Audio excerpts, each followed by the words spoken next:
Dear students, welcome to the channel. बात करने जा रहे हैं प्रोनाउन पार्ट 3 की। प्रोनाउन पार्ट 1 और 2 हम ऑलरेडी कर चुके हैं।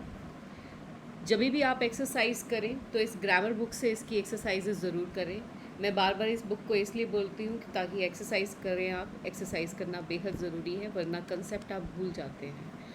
और इस बुक को आप ऑर्डर कर सकते हैं इस नंबर पे।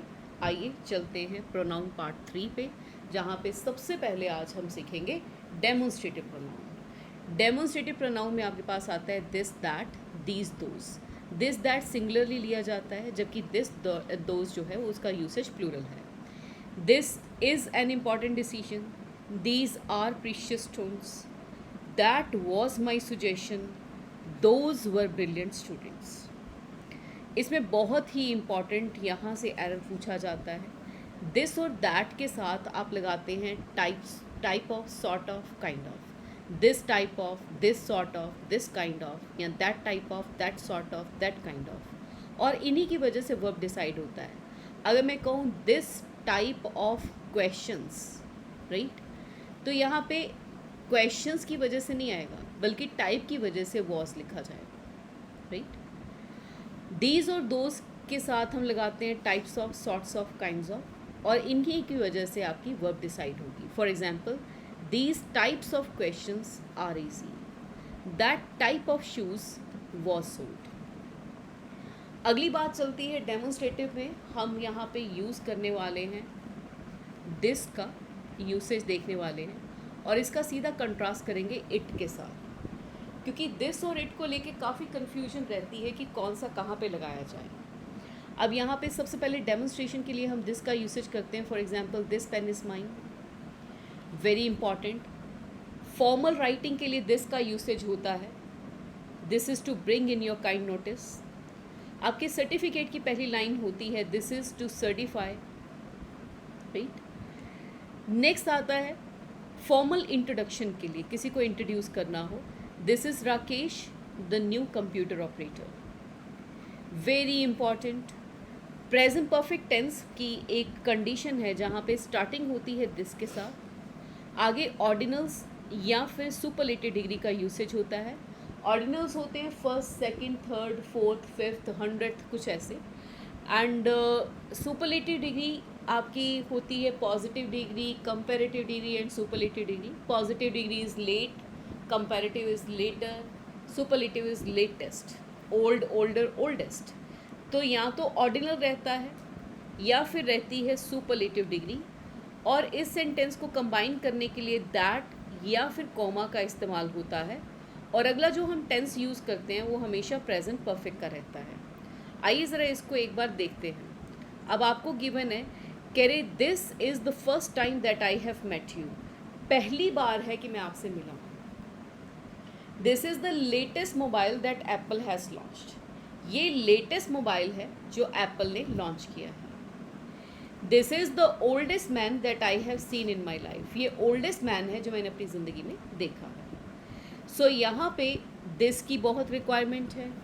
ऑर्डिनल या सुपरलेटिव डिग्री का इस्तेमाल होगा, दैट या फिर कॉमा का यूसेज किया जाता है सेंटेंस को कंबाइन करने के लिए, और नेक्स्ट सेंटेंस आपका प्रेजेंट परफेक्ट में होना ज़रूरी है। फॉर एग्जाम्पल, पहली बार है कि मैंने आपको देखा है, this is the first time that I have seen you. अगर मैं कहूँ ये सबसे बढ़िया कॉफ़ी है जो मैंने टेस्ट की है, this is the best coffee that I have tested, इस तरह से इसे कहा जाता है। आइए नेक्स्ट बात करते हैं इट की। इनफॉर्मल चीज़ें जितनी भी कहनी हो वो इट से कही जाती हैं। For example, it is easy, it hurts. Non living thing के लिए इट का इस्तेमाल किया जाता है, the book has lost its relevance. Animals के लिए इसका यूसेज किया जाता है, the cow has hurt its legs. Next आता है इट इज़ और इट वॉज, एम्फसाइज करने के लिए यूज़ किया जाता है। For example, it is I who am your teacher, मैं हूँ जो आपकी teacher. It was they who were hungry, basic sentence क्या है, दे वर हंग्री, राइट। अब सोचिए ये सेंटेंस कितना नॉर्मल सेंटेंस है, दे वर हंग्री, वो भूखे थे। लेकिन देखो, भूखे वो थे, खाना किसी और को सर्व हो गया, तो कहा जा रहा है वो थे जो भूखे थे। ऐसा एम्फसाइज करने के लिए हम इट वॉज का यूसेज करते हैं। It was they who were actually hungry, कहने का मतलब ये हो जाता है। तो इट वॉज और इट इज़ एम्फसाइज करने के लिए यूज़ किया जाता है। वेरी इंपॉर्टेंट, द सेम अगर एज एन एडजेक्टिव आए तो बिल्कुल ठीक है, एज अ प्रोनाउन आए तो ये बिल्कुल गलत होता है।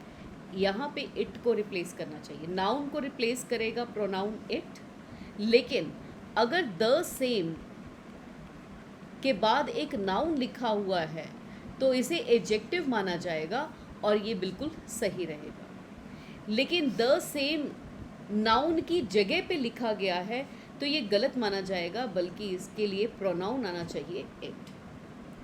अब दो सेंटेंसेस आपके पास, कह रहे this is the same question I found difficult. अब बात कर रहे हैं सेम, जो कि आपका एडजेक्टिव है, यहाँ पे क्वेश्चन के लिए लगा, जो कि नाउन है यहाँ पे, बिल्कुल ठीक है sentence. I bought a bag and gave the same to Ravinder. अब ये द सेम बैग की जगह पे लगा है, बैग की जगह पे हमें क्या लगाना चाहिए, it. I bought a bag and gave it to Ravinder. आइए नेक्स्ट बात करते हैं। अब बात करते हैं I gave her a pen but she did not return the same. क्या ये सेंटेंस सही है? वीडियो पोज करके देखिए। या this is the same shirt that I have seen in the shop. दोनों में से कौन सा सेंटेंस सही है, कौन सा गलत है, जरा करके देखिए कोशिश। आई gave her a pen but she did not return, क्या यहाँ पे पेन के लिए लगना चाहिए, क्या आना चाहिए, it. This is the same shirt. अब सेम के बाद शर्ट का इस्तेमाल, जो कि नाउन है, नाउन के लिए लगा हुआ सेम यहाँ पे एडजेक्टिव है। सेंटेंस में कोई गलती नहीं है, सेंटेंस बिल्कुल सही है। आइए अगली बात करते हैं। इट का यूसेज चाइल्ड के लिए होता है। अब मैं चाइल्ड कहूँ, बेबी कहूँ, टॉडलर कहूँ, राइट, इन्फेंट कहूँ, राइट, या फीटस कहूँ, या कोई भी मतलब बच्चे के लिए कोई भी वर्ड यूज़ करूँ, तो चाइल्ड के लिए आप इट का यूसेज करोगे। The child has broken its toy. लेकिन अगर यहीं पे गिवन होता the baby girl has broken her toy होता, the baby boy has broken his toy होता, अकेला बेबी है तो इट्स टॉय। फिर बात करते हैं इट टाइम के लिए, डे के लिए, डेट के लिए, मंथ, सीजन, ईयर के लिए भी यूज़ किया जाता है। For example, it is 9 PM, it is Sunday, it was 15 August 1947, it was January, it is summer now, it was 2001। Next आता है कलेक्टिव नाउन। अगर कलेक्टिव नाउन लिया जा रहा है किसके लिए, एज अ यूनिट लिया जा रहा है, तो इसे सिंगल लिया जाता है और इसके साथ भी इट का इस्तेमाल किया जाता है। The jury has given its verdict. सारी जूरी ने मिलकर एक फैसला दिया। The jury has given its verdict. The jury have taken their seats. अब एक सीट नहीं ली, सब ने अपनी अपनी अलग अलग सीट ली हैं, तो ये यहाँ पे प्लूरल लिया गया है। ये सिंगल है, ये प्लूरल है। जहाँ सिंगल होगा वहाँ पे इट्स का इस्तेमाल होगा, ठीक है। नेक्स्ट आ रहा है the class is attending its lecture. पूरी क्लास मिलके अपना एक काम कर रही है, is attending its lecture. The class are making their notes. Class अपने अपने नोट्स बना रही है। The class are making their notes, इसे प्लूरल, इसे सिंगुलर। जहाँ पे collective noun as a unit आएगा, सिंगल आएगा, वहाँ पे इट्स का इस्तेमाल हम कर सकते हैं। अगली बात पे चलते हैं। यहाँ पे है आपके पास एक्सरसाइज करने के लिए। वीडियो पॉज कीजिए, एक्सरसाइज करने की कोशिश कीजिए एंड फिर सेंटेंस जो है मैं आपको आंसर बताती हूँ, उसे टैली कीजिए।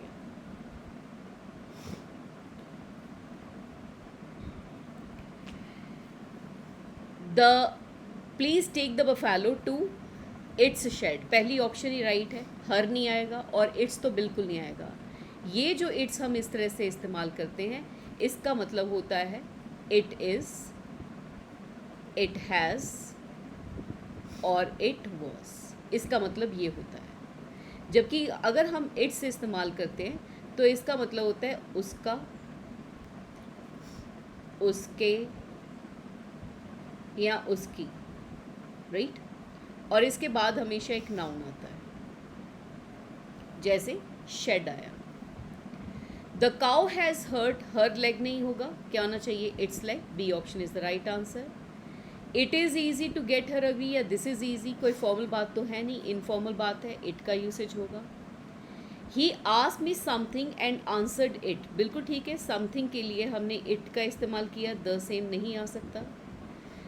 It was he who arrived first in the meeting, बिल्कुल ठीक है, एम्फोसाइज करने के लिए इट का इस्तेमाल होता है। नेक्स्ट आता है आपके पास ये स्लाइड, वीडियो पॉज कीजिए और क्वेश्चन करने की कोशिश कीजिए। आई होप आपने कर लिया होगा। दिस इज टू सर्टिफाई, बिल्कुल फॉर्मल बात है, दिस से कही जाती है। टाइम बताने के लिए कहते हैं it is 8 o'clock। These plural है तो इसके साथ काइंड्स होना चाहिए, these kinds of shoes. I gave you a pen but you did not return it होना चाहिए क्योंकि पेन की जगह पे लग रहा है, बिल्कुल ठीक है। This is the first time that I saw you, नहीं, यहाँ पे प्रेजेंट परफेक्ट चाहिए, that I have seen you. अब नेक्स्ट आती है बारी आपके पास यूज़ ऑफ दैट की, which is very important paper point of view से, करेक्शन में भी और आप जब इसको लिख रहे होते हो तो उसमें भी। द बॉय, इसके साथ रिलेटिव प्रोनाउन में हु लगाइए, हुज लगाइए, होम लगाइए, दैट लगाइए, आप पर्सन के लिए विच का इस्तेमाल नहीं कर सकते। द डॉग है, अब डॉग जो है वो एनिमल है, इसके साथ हु, होम, हुज नहीं लगता, या तो विच लगाइए या दैट। सिमिलरली चेयर जो है इसके साथ हु, विच, हु, होम और हुज का यूसेज नहीं होता, विच और दैट यूज़ कर सकते हैं। अब मैं कहूँ the boy who, the boy whose, the boy whom, the boy that, बिल्कुल ठीक है। जैसे मैंने कहा द बॉय विच, गलत हो गया। अब मैंने कहा the dog which, the dog that I bought yesterday, right, has died. अब यहाँ पे डॉग की बात हो रही है, हु, हुज और हुम से नहीं हो सकती। अब मैं कहूँ द चेयर हु, हुम या हुज, नहीं हो सकता, द चेयर विच या the chair that was broken, right. Next आती है बात आपके पास, कह रहे अगर एक पर्सन हो और एक नॉन लिविंग थिंग हो, ना हु लगेगा ना विच लगेगा, दैट लगेगा। For example the dog, the boy and his laptop, ना तो हु लगेगा ना विच लगेगा, दैट। अगर एक पर्सन और एक एनिमल हो तब भी हु विच नहीं बल्कि दैट का यूसेज होगा, आई एम सॉरी, यहाँ दैट नहीं कट करना, दैट ही सही है, यहाँ पे दैट का यूसेज होगा। For example the boy and his dog, ना हु ना विच, क्या यूज़ करेंगे, दैट। ट्राई करें ये वाले sentences.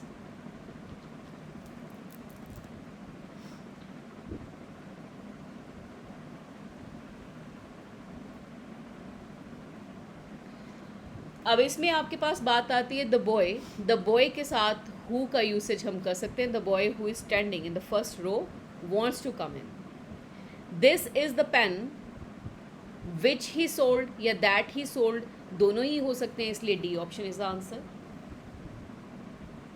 I am sorry. This is the story about the man and his car, एक पर्सन है, एक नॉन लिविंग थिंग है, तो इसके लिए सिर्फ दैट का यूसेज होगा।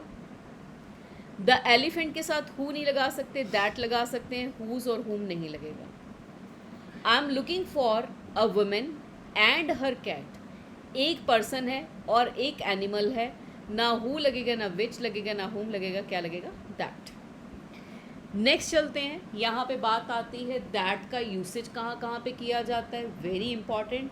दैट यूज़ होता है एब्स्ट्रैक्ट नाउन के साथ एज अ रिलेटिव प्रोनाउन। जैसे अगर मैं कहूँ जो प्यार वो शो करता है वो फेक है, तो the love which he shows नहीं, the love that he shows. अब एब्स्ट्रैक्ट नाउन जैसे ऑनेस्टी, पॉवर्टी, सिंपथी, ये सारे ही क्या है, एब्स्ट्रैक्ट नाउन है। ऐसे नाउन जिन्हें ना देख सकते हैं ना छू सकते हैं, सिर्फ महसूस कर सकते हैं। फेल्ट ओनली में मैंने इसे आपको करवाया था FAQS से। F means name of feelings, right, A means name of activity, right? Q means name of quality and S means name of state.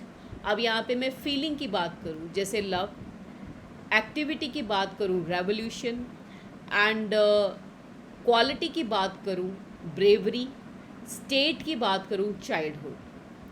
The childhood which he mention, no, the childhood that he mention. The bravery which he shows, no, the bravery that he shows. The cooking which she, no, the cooking that she does.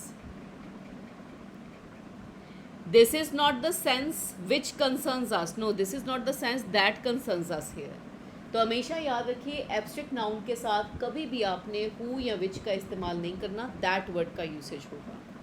बात आती है parts of body की, इसमें भी who या हुम नहीं use करेंगे, दैट यूज़ करेंगे। Uneasy lies the head, who नहीं आएगा, क्या आएगा, that wears the crown. Show me the hand, which नहीं आएगा, that was hurt. Show me the hand, that was hurt. Uneasy lies the head, that wears the crown. तो parts of body के साथ भी हु विच का usage नहीं होगा। अगली बात पे चलते हैं, वेरी इंपॉर्टेंट, और यहीं से क्वेश्चन बनता है। ऑल, मेरे साथ साथ बोलिए, all, none, any, the few, the same, the only, the little, nothing, anything, इनके साथ भी दैट का यूसेज करते हैं। All that glitters is not gold, there is none that can help you, I have bought the same car that he wanted, give me anything that you have. अब ये sentences में आगे तो याद रहेंगे, बाकियों को भी याद रखना है। तो इम्पॉर्टेंट बात क्या हो गई, इम्पॉर्टेंट बात हो गई कि इसको सबको एक बार फिर से रिवाइज करो। All that, none that, any that, the few questions that, the same pain that, the only trust that, the little money that, nothing that, anything that, इन सब के साथ हु विच का इस्तेमाल नहीं होगा, सिर्फ दैट का। बड़ी इंटरेस्टिंग बात यहाँ पे राइटिंग में भी याद रखनी है, WH वर्ड रिपीट नहीं किया करते। हम कहे what was the gift which she gave to you, नहीं जी, what was the gift that she gave to you. Who is he, who या विच नहीं, who is he that is asking me to leave. एक पहले वाला WH word आपने approve कर देना है, सेकेंड टाइम वाला आपको उसे रिप्लेस करना होगा दैट के साथ। नेक्स्ट आता है आपके पास कि दैट और विच को अगर मैं नॉन लिविंग थिंग्स के रिगार्डिंग में देखती हूँ तो विच लगता है डेफिनेट चीज़ों के लिए जिसमें लिसनर और स्पीकर को क्लियरली पता है कि बात किसकी हो रही है। जब बात ना पता हो किसकी हो रही है, इनडेफिनेट नाउन हो, तो आप दैट यूज़ कीजिए।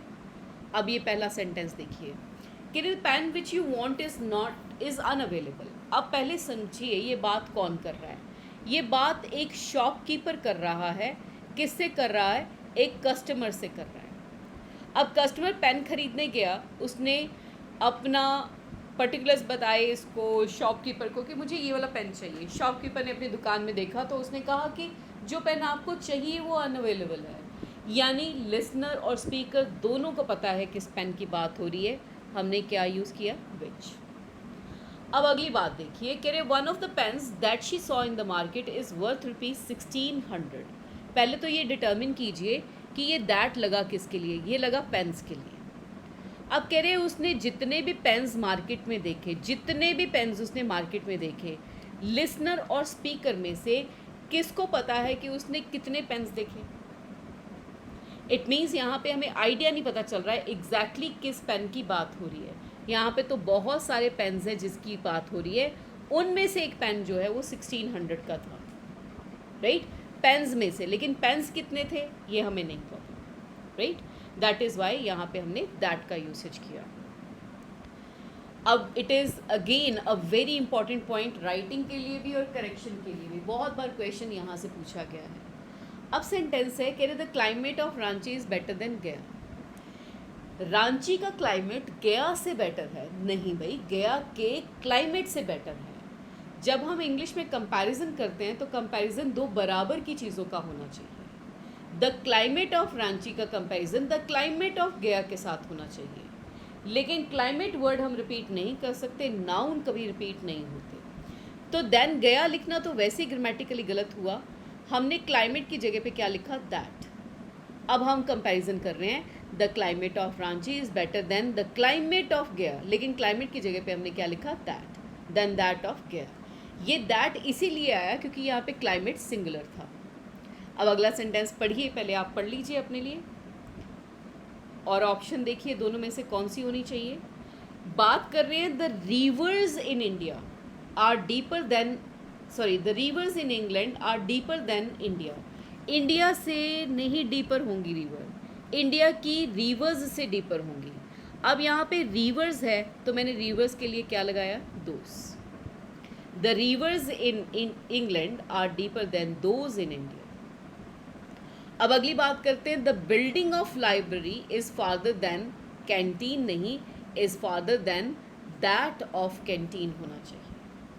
अच्छा सोचिए, गिवन सेंटेंस आपको कुछ इस तरह का होता, इसी सेंटेंस को थोड़ा हम छेड़ देते हैं। हमने कहा library is farther than canteen, बिल्कुल सही बात है, लाइब्रेरी कैंटीन से दूर है। लेकिन बात यहाँ पे लाइब्रेरी और कैंटीन की ना होके बात किसकी है, बिल्डिंग ऑफ लाइब्रेरी की, जिसका कंपैरिजन कैंटीन के साथ नहीं होगा बल्कि बिल्डिंग के साथ ही होगा। The building of library is farther than that of canteen. ये बेटा हमेशा याद रखिएगा। कभी कभी आप कहते हैं the problems of India are bigger than USA, गलत है। The problems of India are bigger than those of the United Nation या द यूएसए, इस तरह से लिखा जाए तो सही है, ठीक है। प्रॉब्लम्स का कंपैरिजन प्रॉब्लम्स के साथ ही होगा। आइए अगली बात पे, यहाँ पे ज़रा करिए, इसको अटेम्प्ट कीजिए, वीडियो पोज कर दीजिए। चलिए, कह रहे ऑल के साथ विच नहीं, दैट होना चाहिए। Who was the girl, that होना चाहिए, विच नहीं हो सकता, वैसे भी गर्ल के लिए विच नहीं लगता। What is the opinion about the work that you have completed, बिल्कुल सही है। I always purchase the item that is best in the market. अब विच क्यों नहीं लगा, क्योंकि मार्केट में बेस्ट क्या है, मेरे अकॉर्डिंग कुछ बेस्ट हो सकता है, आपके अकॉर्डिंग कुछ बेस्ट हो सकता है। तो एग्जैक्टली लिसनर और स्पीकर को ये नहीं कंफर्म रहेगा कि बेस्ट चीज़ उसके अकॉर्डिंग अलग होगी, आपके अकॉर्डिंग अलग होगी। This is the same shirt, अब सेम के साथ, द सेम के साथ विच नहीं बल्कि दैट का इस्तेमाल होता है। ट्राई करें इस एक्सरसाइज को।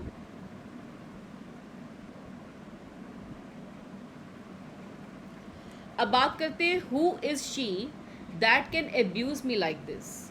अब बिल्कुल सही है, who is she that can abuse me like this. Who के बाद हु का तो यूसेज नहीं है।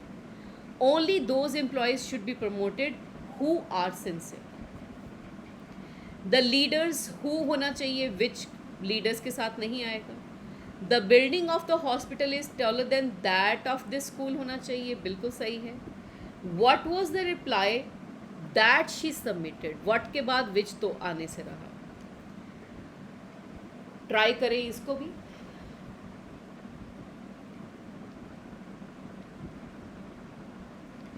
कह रहे the treatment received by me was such के साथ हम दैट का यूसेज करते हैं, विच का नहीं। His expectation is the same, that is hers कहते हैं। One can not bear one's insult कहा जाता है। My house is bigger than theirs कहा जाता है। Show me the hand that was hurt. अब पार्ट्स ऑफ बॉडी के लिए भी हम क्या यूज़ करेंगे, दैट, राइट। अगली बात पे चलते हैं। हु, हुज और हुम लगता है पर्सन्स के लिए, विच लगता है एनिमल या नॉन लिविंग थिंग के लिए। विच हम तब भी लगाते हैं जब हमने चॉइस करनी हो। For example, which of the lines, which of the toys, which of the boys. अगली बात पे चलते हैं। यहाँ पे हु या हुम आप अपने अकॉर्डिंग यहाँ पे करिए, मार्क कीजिए।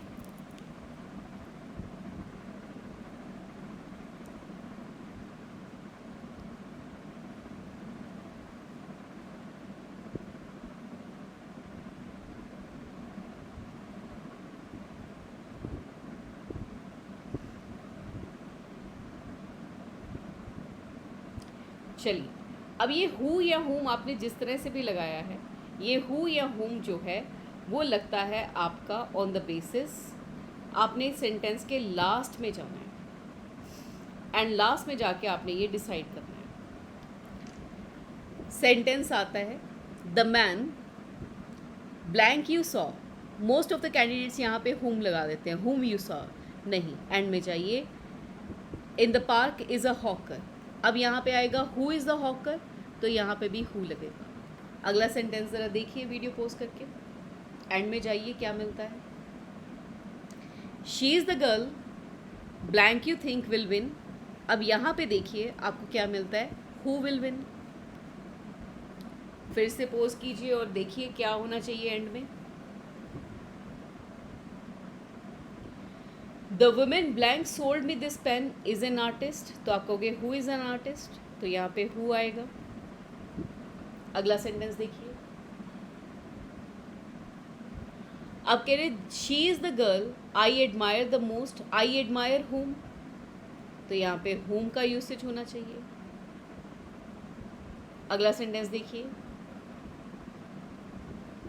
अब अगर मैं देखूँ यू लाइक हुम, तो यहाँ पे भी हुम का इस्तेमाल होना चाहिए, हुम यू लाइक। लेकिन यहाँ पे देखिए बड़ी प्यारी बात, प्रेपोजिशन के बाद तो आपने कुछ देखना ही नहीं, सीधा हुम लगा दीजिए। टू हुम, फॉर हुम, अबाउट हुम का यूसेज कीजिए। ट्राई करें यहाँ पे। अब एंड में जाइए तो आप कहेंगे we recommend whom, right, A option. अब who do you think will win, end में जाइए, will win. He is the one who helps everyone. Mahira is the sales women who sold me. He is the officer was loyal, who was loyal, A option. अब whose लगता है persons के लिए and which लगता है animal या non living thing के लिए। I know the girl whose father, आपने यहाँ पे देखना है क्या है, ठीक है, यहाँ पे पर्सन होना चाहिए। I know the girl whose father is a doctor. Give me the key के लिए आप हुज नहीं लगा सकते। The colour of which is silver, इस तरह से लगेगा। ट्राई करें ये वाले sentences, take your time.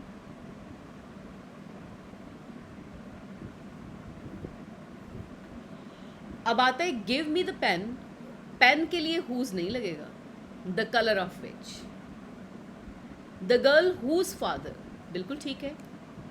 I have met the man, man के लिए लगेगा whose car, right. Mahira is one of the women whose necklace. Hema is one of the writer whose book, right. चलिए अगली बात आपके पास आती है, सेंटेंस है being Sunday I will take a rest. Being Sunday I will take a rest. अब इस सेंटेंस में संडे के लिए बीइंग लगा है, लेकिन ये सेंटेंस हिंदी में अगर मैं सोचूं तो ये बनता है क्योंकि आज मैं संडे हूँ इसलिए रेस्ट करूँगा, जबकि सेंटेंस होना चाहिए क्योंकि आज संडे है मैं इसलिए रेस्ट करूँगा। इस कारण हमें इट लगाना यहाँ ज़रूरी होगा। It being Sunday I will take a rest. अगला सेंटेंस पढ़िए, being a teacher should teach you well. आपको टीचर के लिए ही लगाना पड़ेगा। He being a teacher should teach you well. अच्छा, ही यहाँ पे भी लग सकता है और यहाँ पे भी। Being a teacher he should teach you well. अच्छा, अब इस सेंटेंस को मैं सोच रही हूँ कि आपको एक और बात बताऊँ। बीइंग अ टीचर को आप फालतू मान के चलिए, तो आप ये भी तो कह सकते हैं he should teach you well, है ना, ये भी बन सकता है। तो बीइंग अ टीचर ही की क्या हुई, एडिशनल इंफॉर्मेशन। आगे चलिए सेंटेंस पढ़िए, कह the women being a senior citizen she should be entertained first. अब यहाँ पे फिर से आप वही बात करिए, बीइंग अ सीनियर सिटीजन को ओमिट करके देखिए। द वुमेन, फिर यहाँ पे शी की कोई रिक्वायरमेंट नहीं बनती है। The women being a senior citizen should be entertained first. ये भी मैंने देखा है, बहुत बार गलती कर देते हैं students. India being a developing economy, it का यूसेज करने की ज़रूरत ही नहीं है, आप सीधी अगली बात कीजिए, ठीक है। Next, very important and last rule of pronoun. तो यहाँ पे कहते हैं I like Kavita's house who is my neighbour. अब हु जो लगा है वो हाउस के लिए लगा है, गलत है। लगना किसके लिए चाहिए, कविता के लिए, क्योंकि कविता ही नेबर है। I like the house of Kavita who is my neighbour, ये कहना चाहिए। अगली बात पे चलिए, यहाँ से आपकी एक्सरसाइज शुरू होती है। ट्राई करें ये एक्सरसाइज।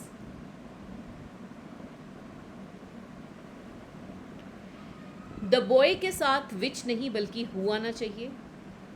अब she who walks in the evening gets energy, ये कहना गलत है, हमें कहना चाहिए he who walks in the sun gets energy. अगर यहाँ पे मैं कहूँ कि वुमैन इज मॉर्टल, ये भी गलत सेंटेंस हुआ। क्यों गलत है? क्योंकि वुमेन एक ही जेंडर को प्रेजेंट करती है, हमें कहना चाहिए मैन इज़ मॉर्टल, क्योंकि मैन जो है वो मैन और वुमेन दोनों को रिप्रेजेंट करता है। इसी तरह से जब मैं शी की बात करती हूँ वो एक ही जेंडर को रिप्रेजेंट करता है, जबकि ही की बात करती हूँ तो ये वो दो जेंडर को रिप्रेजेंट करता है जब जनरल बात हो। अब जनरल बात क्या है कि जो भी इवनिंग में सैर करता है उसे एनर्जी मिलती है। He who walks in the evening gets energy. अब अगली बात पे चलते हैं। What was the demand that was turn down, बिल्कुल ठीक है, वट के बाद विच तो नहीं आएगा, ए ऑप्शन राइट आंसर है। This is the same toy that I give you, ये सेम टॉय है जो मैंने आपको दिया था, सेम के साथ दैट का यूसेज होता है, बिल्कुल सही है। Uneasy lies the head which wears the crown, कहना गलत होता है, uneasy lies the head that wears the crown, ये बिल्कुल सही है। अगली बात पे चलिए, करिए, ट्राई करिए इन सेंटेंसेस को।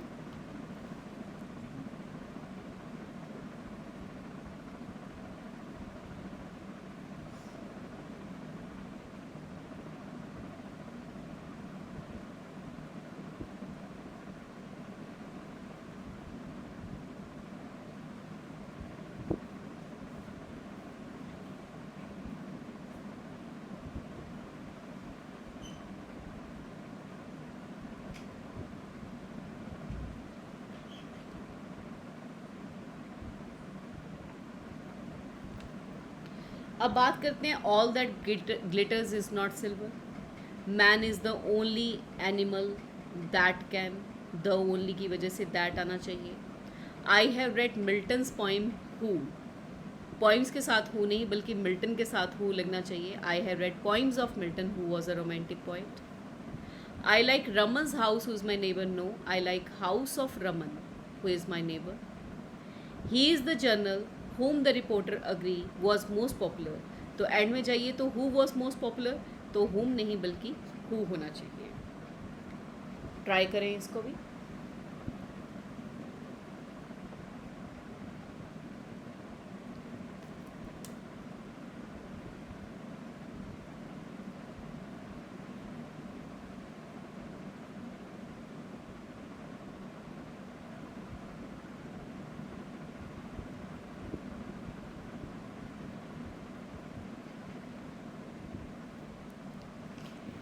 Being a destitute I admitted him, तो डेस्टिट्यूट के लिए यानी कि होमलेस पर्सन, तो ही लगाना ज़रूरी है, he being a destitute. May I know whom you want to see, you want to see whom, तो whom आएगा यहाँ पे।